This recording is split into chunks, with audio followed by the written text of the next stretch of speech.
আজকে অনেক দিন পরে আবার একটা ব্লগ নিয়ে আসলাম।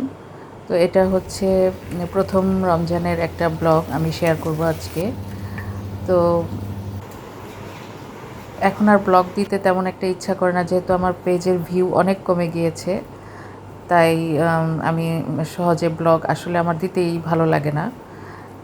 তাই আজকে অনেক দিন পর আবার চিন্তা করলাম যে থাক একটা ব্লগ দেই। লং ভিডিও পেজের জন্য অনেক দরকার আছে। তো আমি এখানে প্রথম রোজার যে ইফতারটা আমি তৈরি করেছিলাম, সেই ইফতারের ব্লগটাই আজকে দিচ্ছি। আমি এখানে ডাল, বুট, এগুলো হালিম, এগুলো আজকের ইফতারে রান্না করব। তো আমি আলুর চপটা তৈরি করে নিচ্ছি। এমনিতে আমি আসলে রমজানের কয়েকদিন আগে থেকেই ফ্রোজেন যে খাবারগুলো আছে এগুলো আমি তৈরি করে রেখেছিলাম ফ্রিজে, ফ্রোজেন করে দিয়ে রেখেছি। যে অনেক সময় দেখা যায় যে আসলে রমজান মাসে রোজা রেখে ইফতার তৈরি করতে ইচ্ছা করে না, তখন এই ফ্রোজেন আইটেমগুলো ভেজে দিলে বাচ্চারা খুশি হয় আর বাচ্চারা খায়ও। তো এখানে আমি চপের আলুটা মেখে নিচ্ছি, আর আলুর চপ আমি ডিম আলুর চপ করব। প্রথম রোজাতে আমি চেষ্টা করি যে একটু ট্রেডিশনাল যে আমাদের ইফতারগুলো আছে, বাঙালি ট্রেডিশনের যে ইফতারগুলো, এই ইফতারগুলো আমি তৈরি করার চেষ্টা করি। আর বাকি যে রোজাগুলো আসলে সবসময় তো ভাজা পোড়া খাওয়া যায় না, বাকি রোজাগুলো আমি অন্য অন্য আইটেম যেমন খিচুড়ি, পোলাও এসব রাখি। আবার কোন কোনো সময় ভাতও থাকে।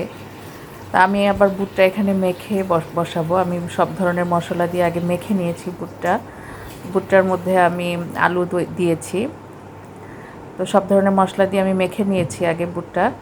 আর এখন আমি বুটটা একদম অল্প তেলে রান্না করব। আমি এখানে 5 ml তেল দিয়েছি, 5 ml করে 10 ml তেল দিয়ে আমি প্রথমে পেঁয়াজটা একদম অল্প আঁচে ভেজে নিয়েছি।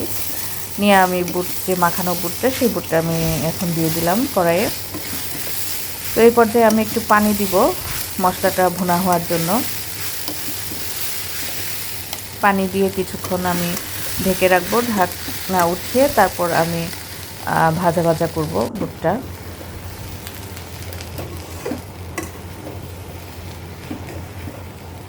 যদিও এসব বুট, বড়া, বেগুনি এগুলো আসলে সব সময় খাওয়া যায় না। রোজার দিন খেলে পেটে সমস্যা হয়, গ্যাসের সমস্যা হয়, নানান ধরনের সমস্যা হয়। আর ছোলা বুটের ছোলাটা আসলে হজম হতে চায় না।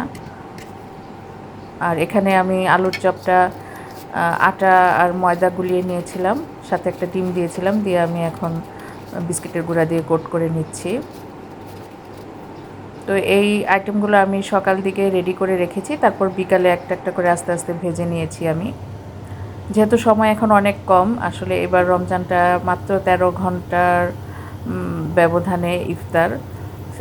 তো সময় একদমই কম, ইফতারের টাইমে সময় একদমই কম পাওয়া যায়। তো আমি আলুর চপটা ভেজে নিচ্ছি। আমি হাই মিডিয়ামে দিয়েছি আঁচটা, লো করা যাবে না, লো করলে আসলে আলুর চপ খুলে যায়। যেহেতু আলুর ভিতরে সিদ্ধ করা আছে, ডিমও সিদ্ধ করা আছে, তাই এখানে এটা হাই মিডিয়ামে ভাজতে হবে। আর এখানে আমি চিকেন ফ্রাইয়ের জন্য চিকেন রেডি করে রেখেছিলাম, সেই চিকেনটা আমি তেলে দিয়ে দিয়েছি। একদম অল্প অল্প জালে আমি এটা ভেজেছি যেন ভেতরে ভালোভাবে কুকড হয়। তো আমি বেশ কিছু চিকেন ফ্রাইও ভেজেছি, যেহেতু বাচ্চারা রোজা রেখেছে, প্রথম রোজা, ওদের পছন্দ মতো আইটেমগুলো আমি তৈরি করার চেষ্টা করি।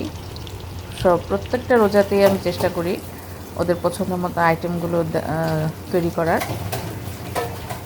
আর এখানে আমি পেঁয়াজগুলো তেলে দিয়ে দিয়েছি, একদম অল্প করে ভেজেছি, কারণ যেহেতু এগুলো ভাজা পোড়া আর আমাদের বাসায় লোকও কম। এখানে আমি প্রথমে বেগুন দিয়ে বেগুনি করেছি, আর বাকিগুলো আমি আলু দিয়ে করেছি। আলু দিয়ে বেগুনিটা আমার মেয়ে খুব পছন্দ করে। আবার মিষ্টি কুমড়াও দিয়েও করেছি। মিষ্টি কুমড়া দিয়ে বেগুনি আমি অনেক আগে থেকেই তৈরি করতাম। আমার কাছে মিষ্টি কুমড়ার এই বেগুনিটা খুব ভালো লাগে, একটু মিষ্টি মিষ্টি লাগে, আবার উপরে ক্রিস্পি লাগে, ভালোই লাগে। তো আমার ভাজি শেষ, আর এই তো টেবিলটা গুছিয়ে নিয়েছি। আমি একটু ফ্রাইড রাইসও করেছিলাম, যেহেতু চিকেন ফ্রাই ছিল, ফ্রাইড রাইস করেছি। চিকেন দিয়ে হালিম রান্না করেছি, এবার বিফ দিয়ে করিনি। তো আজকের ব্লগটা এই পর্যন্তই। আল্লাহ।